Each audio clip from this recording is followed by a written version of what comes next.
আসার পর থেকেই শুরু হয়ে যায় তাদের ভয়ানক হাসি।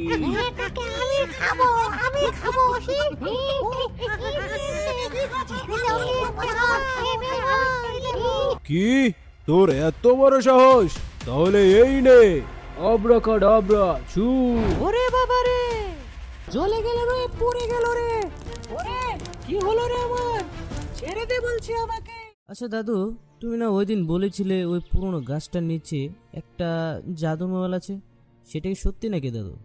হ্যাঁ রে রাজু, সেই মোবাইলটা কেউ হাতে নিলে রাতে নিজ নিজ বাজে, আর কল ধরলে কথা কয় একটা ডাইনি, বুঝলি? ডাইনি আবার ফোন করে? ওরে কি রে ভাই, ডাইনির ফোনে কি নেটওয়ার্ক আছে নাকি?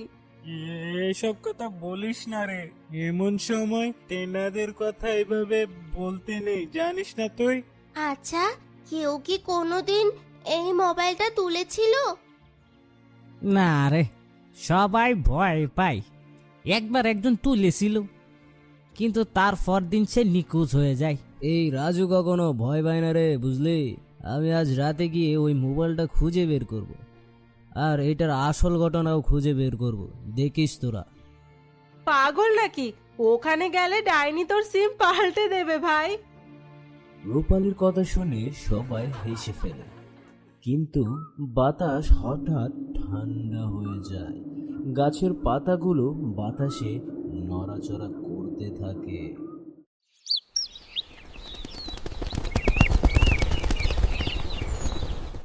একটু পর পুরনো শ্মশানের কাছে গিয়ে রাজু, গাবলু ও রূপালী দাঁড়ায়।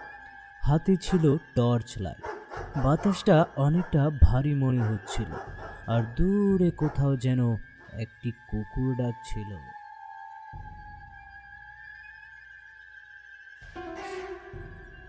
ভাই চল না রে, ফিরে যাই, আমার শরীরটা কেমন জানি লাগছে রে।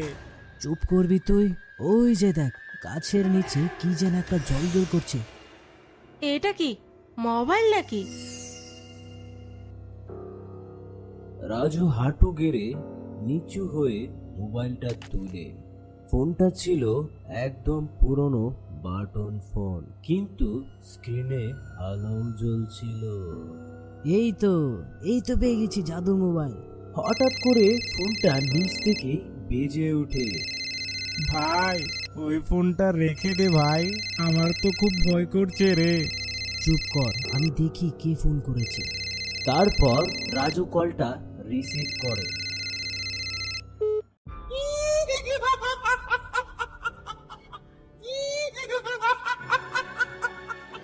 কে রে আমার মোবাইল ছুঁয়েছে রে?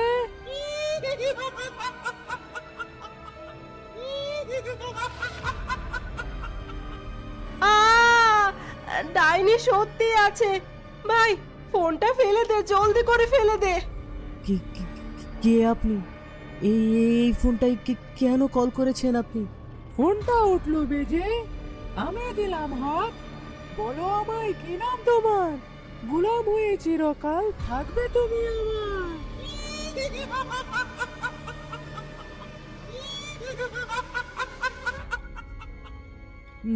না না না, আমি আমার নাম বলবো না। হঠাৎ ফোনের আলো লাল হয়ে ওঠে, আর বাতাস থেকে কে বা কারা ফিস ফিস করে কথা বলছিল।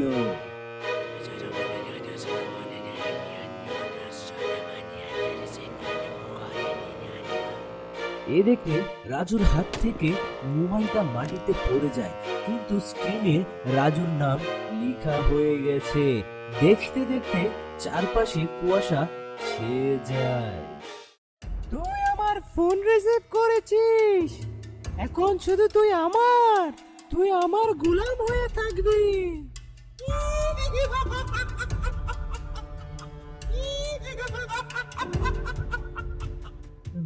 মানে আমি তো কিছু করিনি। ও ভাই, ফোনটা ফেলে দে, আমি বাড়ি যাব। ভাই ওই ফোনটা কুয়ায় ফেলে দে ভাই, ওটার মধ্যে কিছু একটা আছে মনে হচ্ছে ভাই, ফেলে দে ভাই। হঠাৎ করে চারদিক থেকে 3-4টা ভূত বের হয়ে আসে। আসার পর থেকে শুরু হয়ে যায় তাদের ভয়ানক হাসি।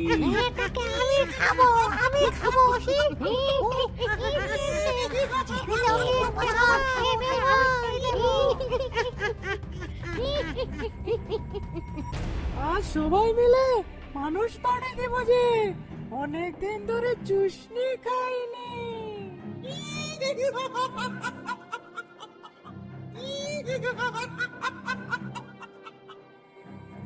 ডাইনির হাসি শেষ হতে মোবাইলের স্ক্রিনে লেখা উঠে শ্মশান মোড় চালু। আমাদের এখান থেকে ভাগতে হবে, তাড়াতাড়ি পালা এখান থেকে সবাই। রাজুর কথা শেষ হতে না হতে একটা জোরে সোরে ঢিল মারে রাজুর হাতে থাকা সেই টর্চ লাইট দিয়ে, আর সেই টর্চ লাইট গিয়ে ডাইনির উপরে গিয়ে পড়ে। তুই আমাকে মারলি? তোর এত বড় সাহস! ধর সব কয়টাকে ধর! ওরে ভাই, খেয়ে ফেললো রে, খেয়ে ফেললো। ভাগ ভাই এখান থেকে, ভাগ। কোথায় যাচ্ছ বাবুরা?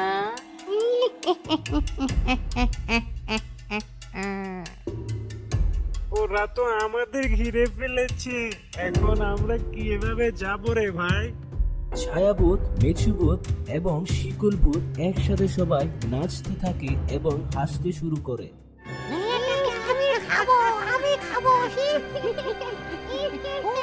ছেড়ে দে ওকে, ওকে আমার, ওকে আমি খেয়ে দেবো। আমরা কারো কোনো ক্ষতি করিনি, আমাদের যেতে দিন দয়া করে।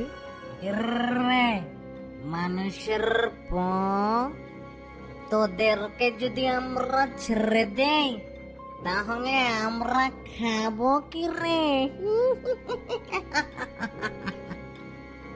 হঠাৎ করে একটি লোক কোথা থেকে এসে বলতে শুরু করে, ডাইনি, আজ তোর শেষ দিন। মানুষের অনেক ক্ষতি করেছিস তুই, আজ তোকে আমি মেরেই ফেলবো। আপনি কে? আমি হলাম এই শ্মশানের রক্ষক। ডাইনি রাগে চিৎকার করে বলতে শুরু করে, তুই এখানে কি করছিস? তোকে আজ আমি মেরেই ফেলবো। কি, তোর এত বড় সাহস? তাহলে এই নে, আব্রাকাডাব্রা ছু। ওরে বাবা রে, তুই আমাকে মারলি? তোর এত বড় সাহস! ডাইনি এবং রক্ষকের মাঝখানে শুরু হয়ে যায় লড়াই। এই নে। তিরিং বিরিং তিরিং চা, ডাইনি এবার মরে যা। জ্বলে গেল রে, পুড়ে গেল রে। ওরে কি হলো রে আমার? ছেড়ে দে বলছি আমাকে। এই ছেলে, তাড়াতাড়ি পুকুরের পানিতে হাতের ফোনটা ছুঁড়ে মারো, তাহলে ডাইনি থেকে মুক্তি পাওয়া যাবে। তাড়াতাড়ি ফেলে দাও। রাজু দৌড়ে পুকুরের ধারে যায়। পিছন থেকে ভূতগুলো তাড়া করছিল আর বাতাস থেকে কান্নার শব্দ শোনা যাচ্ছিল। জলে ফোন ফেলবি না, আমি বলে দিলাম তোকে, খুব খারাপ হয়ে যাবে কিন্তু। রাজু মোবাইলটা পুকুরে ছুঁড়ে ফেলে দেয়। তুই আমাকে মুক্তি দিয়ে দিলি, কিন্তু এত সহজে আমি মুক্তি পাবো না। সাবধান, আমি আবার ফিরে আসবো আরো শক্তিশালী হয়ে।